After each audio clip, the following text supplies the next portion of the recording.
generation that recognizes how important it is to find your footing while staying as grounded as possible. A few weeks ago, we discussed the importance of discipline. But what is discipline without faith?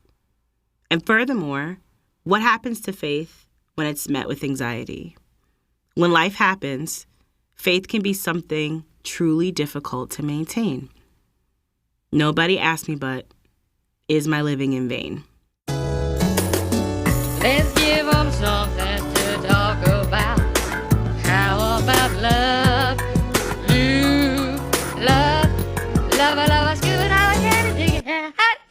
Welcome back to another episode of Nobody Asked Me But. I'm your host, Something Else. I've missed you, kids. Hope everyone's doing great and had a wonderful and safe holiday season. So I wanted to get started.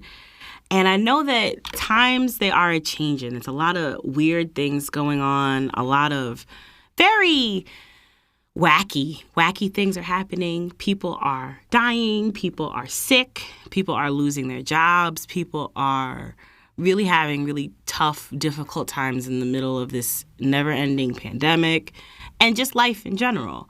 But in addition to that, there are some great things that are happening. People are starting businesses and people are having great life changes and moving forward with new things. Some people are having these kind of healing breakthroughs where they are experiencing all these really unfortunate events, but they are turning it around so that they can build the block. They're building themselves back up little by little. And so today I wanted to just get into what that feels like for me and the journey that I'm continuing on. And it kind of explains a little bit about, just life in general. And I'll start by saying that building a dream really takes everything out of you. You have to first believe it, right? So I remember when I was in high school and first day of high school at the academies at Englewood. Shout out to the academies at Englewood. What a lifetime journey that was. That's another show for another day. Because they always talked about how, we're going to give you real life experience. Yeah, real life experience is right because the race is up. Again, another day. But when we were in high school, they always ask you that question, like, what do you want to do with your life? What do you want to be? Who do you want to be when you get out? Which I think is such a flawed question to ask a 14-year-old, right? Like, no 14-year-old is clear about what they want to do. And I mean, some are, let me be clear, some are. But having to figure it out and have it all together before you even really get out of puberty is just so damning, I think. Not because they can't be prepared, but just because of the fact that the pressure to really figure out who you are, who you want to be seen as, how you're going to feel at 14 is kind of unfair, I think. But still, no, I answered the question. And I remember very, very, very, very clearly that they were like, Elsie, what do you want to be? And I said, I want to be Oprah. I want to be Quincy. I want to be entertainment mogul. I want to be like the media mogul of the 2010s or the 2020s, right? And that's been seeped in me my entire life. The performing, the dancing, the singing, the acting. A lot of people don't know this, but I played bass from, I would say, top of middle school. Maybe sixth grade. Sixth grade all the way through 12th grade. I played in jazz band. I was a flag twirler in marching band. I was in concert band. I was in madrigals. I was in chorus. I was at Garage Theater. Big shout out to Garage Theater. They are like the reason why I'm still in performance. We were in musical theater camp when we were little. So I've been surrounded by it. Also, I will mention this and then we'll never talk about it again, but I was in a family band, and we had an album out, and we went to travel in Tennessee, and I have been kind of seeped in music, in performing arts forever. There's not a time in my life that I don't think about I was a dance class, or I can't. So many Girl Scout things I couldn't go to. I couldn't go to camping. Every time camping would come up, I either had strep throat or I had a dance recital, or I had a piano recital, or I had a voice recital. And that has carried me through my life. And I remember when I was trying to break away from that, I was trying to tell myself, no, you're not going to make any money. You're not going to be who you really want to be, which is Beyonce. And I also had to get to a point where it was just like, for years, I would say, if it's not the same fame, if it's not the same notoriety, if it's not the same success as Beyonce's success, I don't want it. And I don't know if that's a thing, now that you're an adult, when you're an adult and you move through college and you have a little bit of life, that that's not feasible to compare what you have with what someone else has. You're born, this is me talking to myself. I'm born a whole 7 years after, 8 years after, 7 years, 9, 4, 8, 1, 7 years after Beyonce.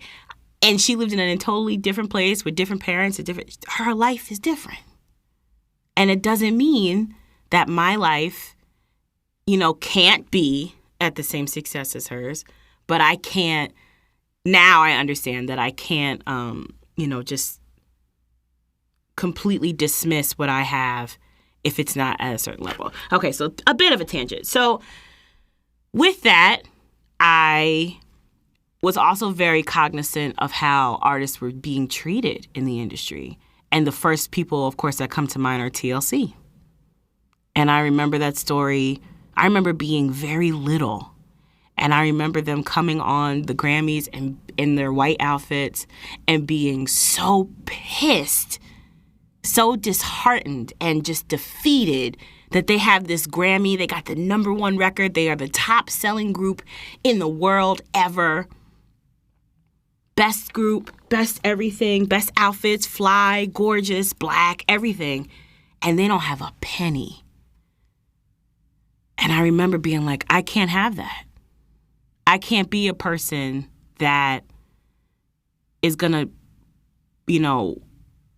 give my art to people and not get anything in return. It just didn't seem like something that I wanted to do. And I kept thinking, I want something more than that. And so I went to college and I got a degree in, the title is so long. I went to Johnson & Wales University and I got a degree in sports entertainment, event management with a concentration in entertainment management and concert production. And then I went to Full Sail, another story for another day as well. And I got a master's degree in entertainment business. And still in all, throughout all those years, the goal was to start a production company, start a management company, build it from the top, from the bottom up. And throughout that time, I've had many different life paths. Like, maybe I'll be, Johnson & Wales came up because it was like, maybe I'll be an event planner. And, realize that event planning in the way that they describe it or in the way that I had been working at it isn't necessarily my thing. If I look at it in a different space, I can be a bit better at it. Then I went to go work for Prana Marketing, and I was an executive assistant there. And then I went to teaching, and I was a teacher at Kidville. And I was a teacher at Janice Smith Middle School, and then a little bit at the high school, and then back to Quarles, and then now I teach at the Institute of Music for Children. And everything has still been seeped in pop culture, music, DJing. I just started DJing a couple of years ago. So now I'm in a space where after after my fiance pushed me into DJing.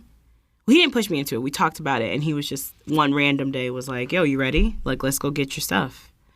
You know, just wake up out of bed. Let's go get it. If you're interested in it, if this is something you want to do, let's do it. And so we went, and I got my DJ stuff, and I looked at it for a couple of days and was scared because I was like, I don't know the first thing about DJing. Everyone keeps telling me I have such a great sense and taste of music, and that's lit. You know, you should be a DJ, you should be a DJ, you should be a DJ. You know, I remember one party in particular, shout out to Luther and Michelle, and we were at Michelle's sister's birthday party in the city. And something happened with the music. I can't remember what. I don't know if their playlist ran out. I don't know if, I forget what happened exactly. But the whole night, Luther was like, yo, you should make a playlist. Just put something together. Just put something up, you know, put a little something up or whatever, and just make a playlist. And then, I had just finished it. I put maybe, let's say 30, 45 songs. Easy. Like, just things that I think are cute, whatever. And something happened. And he said, hey, now's your time to shine. And I put it on, and the party went up. First song out was Work by Rihanna, and everybody went to the dance floor. And then the party, went on from there. So it was like, okay, you know, you could really, you know, that's when I started to get the idea, maybe I really could be a DJ. That might be cool. Fast forward, Clifford and I go to get my DJ equipment. It's cool. And I start DJing. And then from me starting to DJ, I was like, all right, well, you know, I'm already here DJing. Let's get started. Let's start the production company that you've been trying to do all this time. You know, let's do it. You've had the name all this time. The name has still been available to you, right? So that's where faith comes in. So at first, you're like, you know, when you're starting these journeys and, you know, when you're at the beginning of your creative career, right? You got to take a leap of faith. And it's like, okay, I'm just going to do it. That's it. There's no thinking about it. There's no mustering up. I had called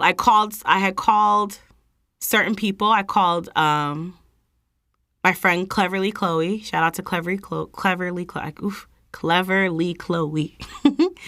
I called her up, and I hadn't talked to her in a little bit, you know, because life happens. You know, people grow up and people move around, and that's fine. And I called her and I said, hey, you know, how did you start it? And she's like, honestly, you spent a lot of time planning. Anyone will spend a lot of time planning. You really just have to just do it.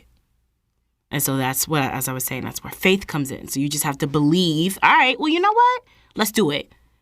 This is before you've prayed. This is before you've sat down, before you've made all your lists. You've made all your, what am I going to talk about? You've done all your things. Now it's like, turn the microphone on and just do it, right? So that's where Nobody Asked Me But started. And I got the LLC, and I downloaded Serato, and I was full speed ahead, you know, making an episode a week and trying to write them out and figuring it out in here. And, you know, you'll hear my sister or you'll hear my friend Natasha, and I bring all my friends on, and I give us new music and I give us new things. And every year, every few months, it changes and it looks different. And I was doing pretty okay. And then pandemic I was doing pretty okay. And then my uncle died. And it was gut-wrenching, to say the least. And then, you know, I don't want to do anything. I don't want to leave the house. I don't want to talk to anyone. I don't want to get out of bed. I don't want to, you know, do anything. And so now grief is setting in and life is happening. And your trajectory looks a little bit different. It feels different because the name of the game, it seems like, with internet and social media and building a brand is consistency. And the minute that you're not always on, or you're not always in front of, or you're not always presenting, it feels like you'll lose it. It feels like they won't come back. It feels like, the work that you might have built, or the momentum that you might have built, is somehow lost in the sauce. And that's where anxiety comes in. And now you start to think, well, is this really something that I meant to do? And that carries out. That, I would like to think that faith will always overcome it and overpower whatever anxiety that you're thinking. But the truth is that there's no control over that. And a lot of times, more often than not, in my humble opinion, the two things exist simultaneously, where you are faithful that things will come to fruition and things will look brighter and things will move. But in the meantime of you having your faith, it's kind of like, I also have bills I need to pay. And I don't know where that money is going to come from. And you need the money to build the dream that you've been trying to build all your life. And now it's like, okay, well, do I apply and find another job that's suitable so that I can have some cushion and financial stability while I build my love? Or do I just keep building? And for me, faith is knowing everything's going to be okay. Now, I pray to God. I do curse. I am a person that is a bit on the wild side, and liberal in many regards, but I do pray, and I do believe in God, and I do believe that He is all-knowing, and that He has a plan, and that He is always, way ahead of what you think you're doing. And while you are in a space of transitioning and you're in a space of figuring things out, it is almost freeing to know that on the other side of this, there's victory. On the other side of this, there is hope. And on the other side of this, there is a light at the end of the tunnel. Even though it doesn't look good, it doesn't feel good, you might not be good, it will work itself out for the good of you, for the good of your life, for the good of the people around you. But I also know that while that is a real thing, anxiety is not unreal. It's not unreal. And you have to manage your day-to-day feelings. And managing your day-to-day feelings while trying to have a life, while trying to heal, while trying to build is not easy. And I say all of this to say that I know that I'm not the only person that deals with that. And it's a lot of times where you feel like it's just, I had to tell my therapist the other day, I feel like it's not going to work out. And that's what really is scary. And if you live in that space and don't necessarily do the work to kind of move around it, it's very possible that that manifestation could come true. Now, that doesn't mean, I'm not saying, well, just stop being anxious. Absolutely not. I don't think anyone can stop being anxious. If you had been anxious all this time and you've been dealing with anxiety, and if it's something that you're daily trying to combat, I don't think it's a matter of just getting over anything. I think self-work is a constant. It is a reoccurrent thing where there's never a space where you're not carving yourself out, reshifting, reimagining, rebuilding. And so when you put that mixed with the entertainment business, especially as it relates to the internet, it's just now happening where spaces are being made for that to be acceptable. And it's still, in my opinion, a long ways to go. But you're able to openly talk about, hey, I'm nervous. I'm concerned. I'm worried about how all this is going to come together. I'm very, very, very, very, very, very, very unclear about how I want this all to go,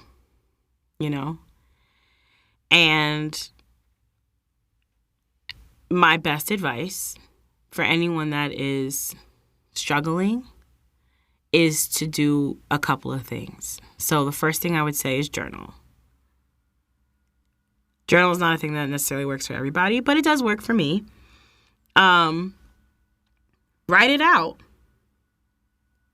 Find out exactly where that feeling is coming from. Why are we having these feelings? Let's pinpoint them and write it out and sit in it. Cry about it. Get it out on some paper. Talk it out loud. Listen, I would say 50 to 75% of the reason why I was like, I need a show is because if I talk myself out loud, if I talk things out loud by myself and I hear it clearly, I almost always bring myself back around again.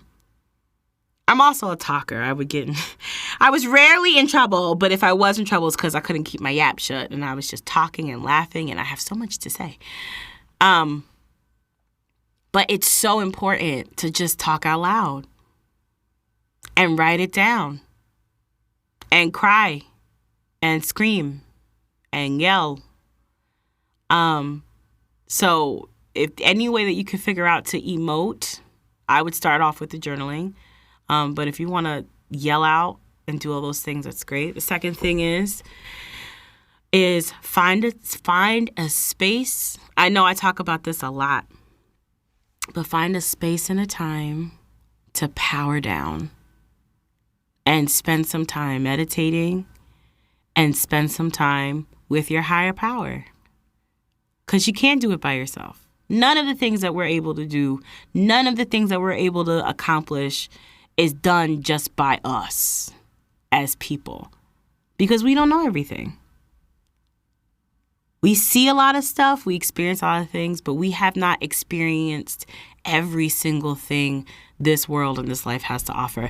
We have not experienced everything that God has to offer, or your universe, or Allah, or whomever it is that you pray to or you meditate to. We haven't experienced everything that they have to offer. So talk to them. Talk to your ancestors. Talk to the people around you, and listen. Hard. Listening is hard. Listening is hard because if you're taking it in a literal sense, right, you'll literally sit and listen and hear nothing. You'll hear air and the sounds around you, and it's like, no one's saying anything, hello. But listening is about balancing your thoughts based on your feeling, based on the things that are around you. I was in church a couple weeks ago, and we have a really wonderful youth pastor. And my goodness, her name escapes me, and I'm so sorry, but she's excellent. And she talked about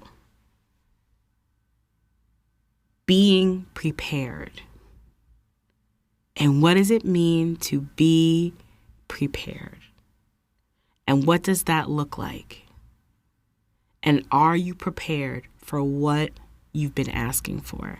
Now, I bring that up here in listening because part of preparation, in my opinion, is listening. If you stopped and kind of focused yourself on what you're supposed to do, or what keeps coming up for you, right? My sister calls it leaning in. If you leaned in fully, she's just talking to me about this the other day. If you lean in fully on what you're supposed to do and prepare it and get all the details and do all the research and plant all the seeds and build it. When the time arises, you're there. And some people are like, well, what does that mean? What does that have to do with listening? Listening means waiting. She came in and she had that sermon about being prepared. And I thought it was fascinating because it was just kind of like really speaking to my life. Like, you want all these things. You got all these expectations. You know, you've been begging, screaming, crying to get married since you were 5. Are you prepared? You've been wanting to be this multimedia mogul also since you were 5. Are you prepared? When the opportunity arises, do you have everything you need? So then I left home. My goodness. I left the church and I went to my grandfather's house, and Living Single was on. And listen, if y'all have not already, it is on Hulu, okay? Go to Hulu, type in Living Single, and have yourself a blast. It is great dinner time television. It still holds up, super funny. But this episode was the episode that Khadijah was sick. And I'm playing cards with Grandpa, and we're, laughing and carrying on. And Khadijah was sick, and Sinclair was like, come on, please. I wanna run the office. Let me run the office. And at first she was like, I don't trust it. But it's like, I don't really have a choice. I'm sick. Run the office. And at first, she was so excited about running the office, and she was so tuned in, ready to go, ready to be the boss. And then as soon as she got there, somebody asked her a question, and she was verklempt. Something happened to the printer, and the printer didn't go all the way through.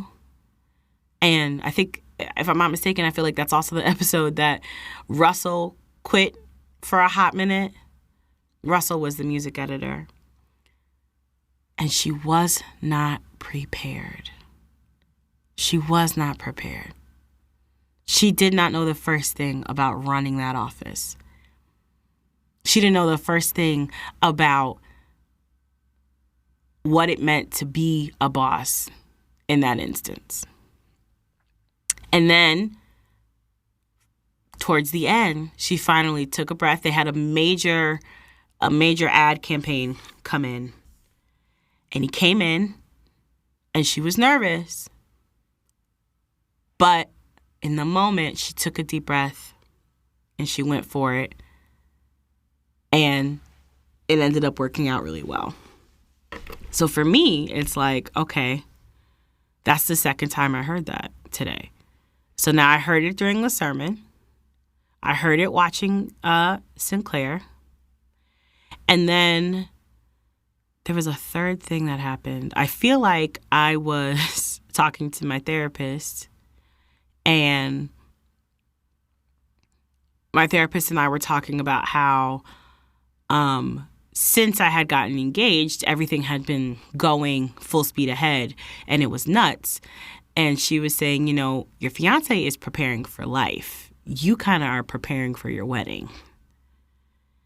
And I'm like, that's the third time I heard that. That's the third time I heard that in like a 48-hour span. So that's what I mean by listening. When there is a message that you need to hear, it'll get to you. And it's not like you need to go looking for it. You'll just hear it loud and clear. And then when they say it 3 times loud and clear, that's when you have to listen to it. Once you've heard the information, once that information has been relayed to you, then you need to implement it. Then you need to add it to your regular routine. Then you need to stir it up, and push forward. And the last thing that I would say is after you're journaling, after you're listening, and the third thing I would say is pray on it. Above all else, you do need to go to therapy, but I do need you to pray on it because therapy and God work simultaneously. But pray on it. Breathe through it. The minute you start to feel yourself getting into a space where you're literally shaking because you don't understand what's happening, it's chaotic, take a break and pray on it. He sees it. He knows it's happening. He knows it's you.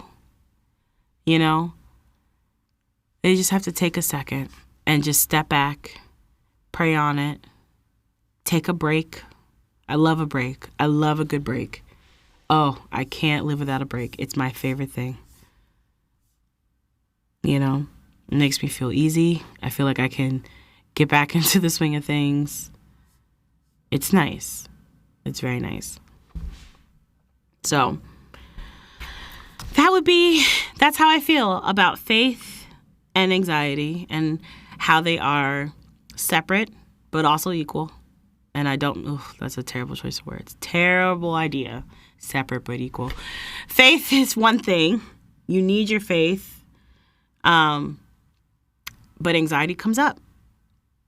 And when it comes up, don't negatively combat it. Just see if you can work through it. I don't know how many of us have ever taken out box braids before, right? But when you take out a box braid, depending on the size, you hit it with a nice rat tail comb, and you start at the bottom. And depending on how long they are, it could take either really long or a really short period of time.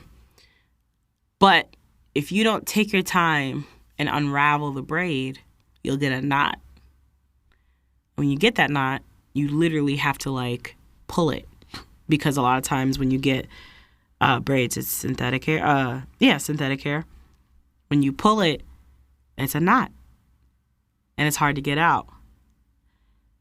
And it's like, do I cut this? Do I use the comb? Do I just sit here and let it knot and keep going? You can't do option 3, because if you try to do it, you literally can't run your fingers through the braid to get the braid out. But you literally have to sit there and unknot it. Cutting it is not an option only because, it can be, but cutting it is an option because you'll cut your own hair if you're not careful, or you'll hurt yourself.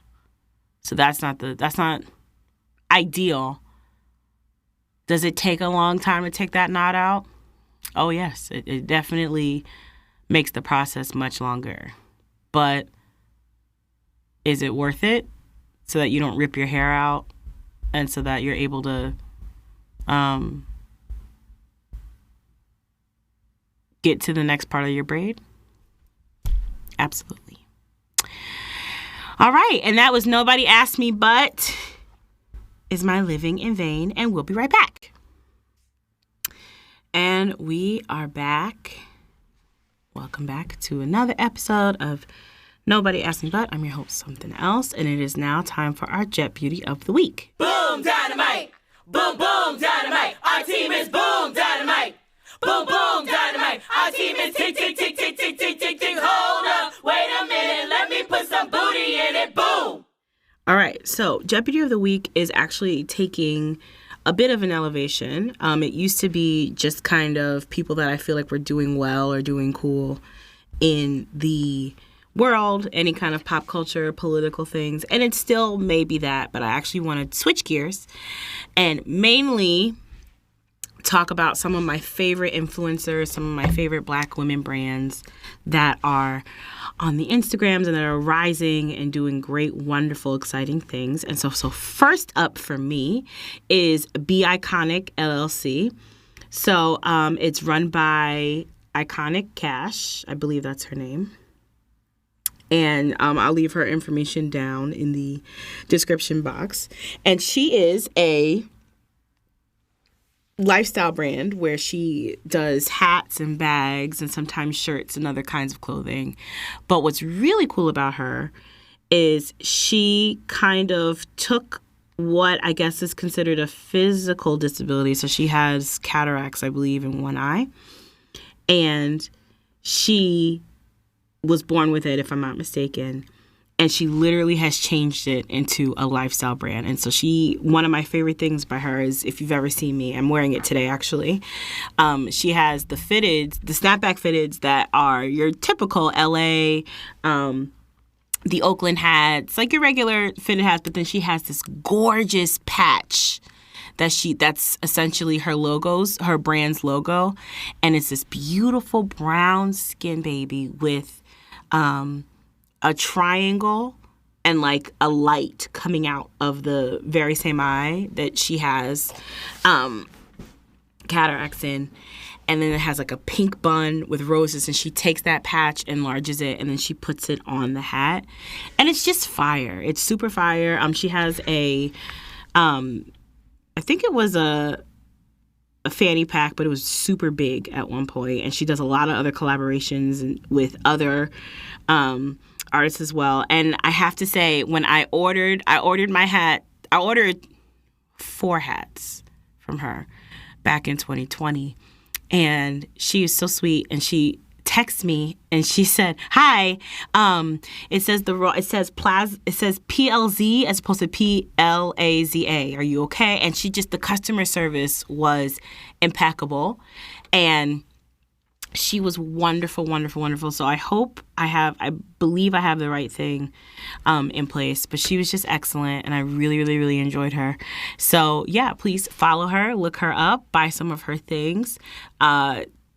This is a little bit after Black Friday, so I'm not sure if she still has a sale going on. But she always has these great collaborations and really, really, really great pieces. And she's based right here in New York City.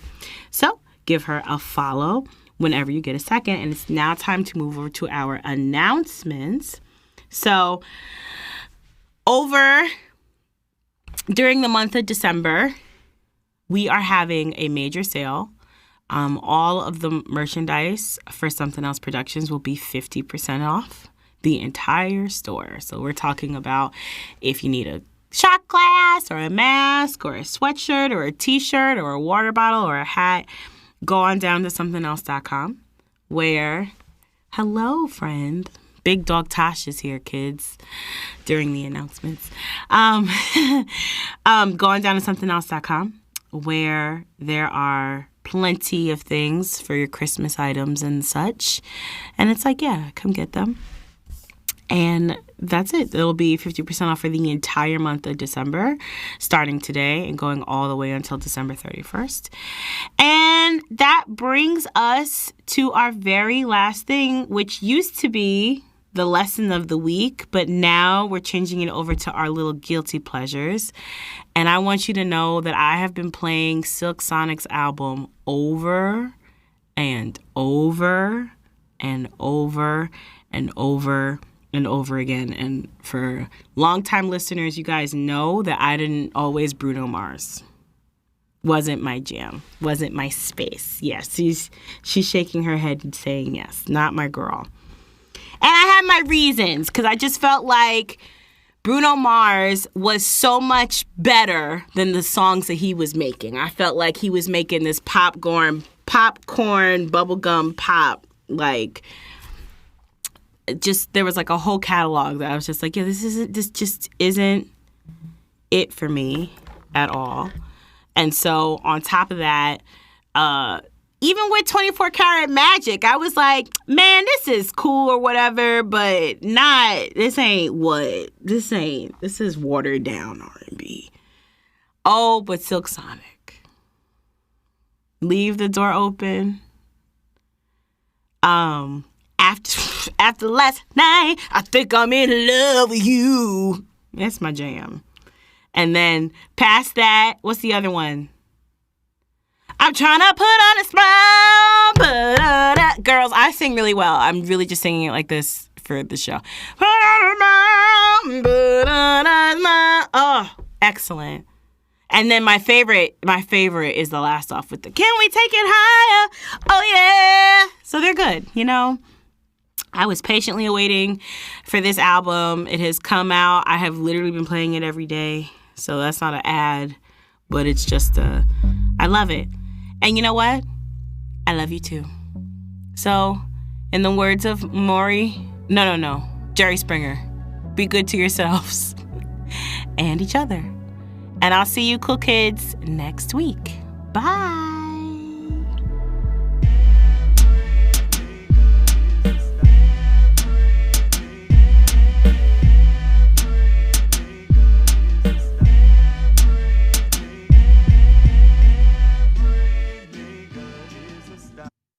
Thank God this isn't live, huh?